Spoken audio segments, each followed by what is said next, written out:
সেখানেই গড়ে ওঠে সাগর অতল। আমি প্রথম, অ্যাকসেপ্ট থামি না। সামনে পাহাড় পড়লে ডিঙিয়ে যাই, আন্ডারস্টিমেট করা যাবে না।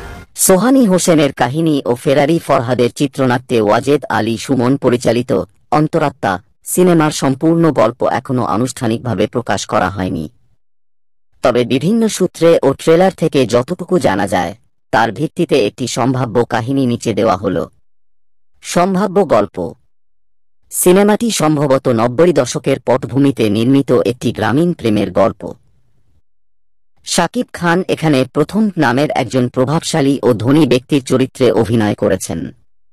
গ্রামের সাধারণ মানুষের উপর তার যথেষ্ট প্রভাব রয়েছে এবং তিনি নিজের খেয়াল খুশি মতো চলেন। ট্রেলারে তার কিছু সংলাপ আমি আন্ডার এস্টিমেট করা যাবে না থেকে তার ক্ষমতা ও ব্যক্তিত্বের আভাস পাওয়া যায়। দর্শনা বণিককে দেখা যাবে একজন সাধারণ গ্রাম্য মেয়ের চরিত্রে। সম্ভবত তাদের দুজনের মধ্যে অপ্রত্যাশিতভাবে প্রেম সৃষ্টি হয়, তবে তাদের এই সম্পর্ক নানা বাধা ও সামাজিক রীতিনীতির সম্মুখীন হতে পারে। শাহেদ শরীফ খানও এই সিনেমায় গুরুত্বপূর্ণ একটি চরিত্রে অভিনয় করছেন। তার চরিত্রটি সম্ভবত শাকিব খানের বন্ধুর অথবা প্রতিপক্ষের হতে পারে, যাতে নতুন মোড় আনতে পারে।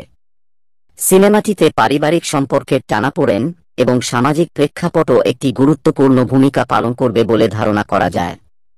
গ্রামীণ জীবনের চালচিত্র, সেখানকার সংস্কৃতি এবং মানুষের সরল জীবনযাপন এই সিনেমায় ফুটিয়ে তোলা হবে।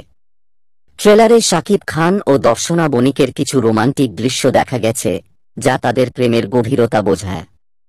তবে একই সাথে কিছু থ্রিলার ও অ্যাকশন দৃশ্যের ইঙ্গিতও রয়েছে, যা সিনেমার গল্পে নাটকীয়তা যোগ করবে।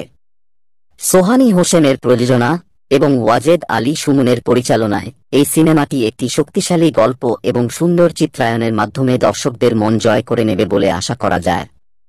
এটি শাকিব খান ও দর্শনা বণিকের জুটিকে প্রথমবার বড় পর্দায় নিয়ে আসছে, যা দর্শকদের জন্য একটি নতুন অভিজ্ঞতা হতে পারে। তবে এই সিনেমার সম্পূর্ণ গল্প জানার জন্য এর মুক্তির জন্য অপেক্ষা করতে হবে।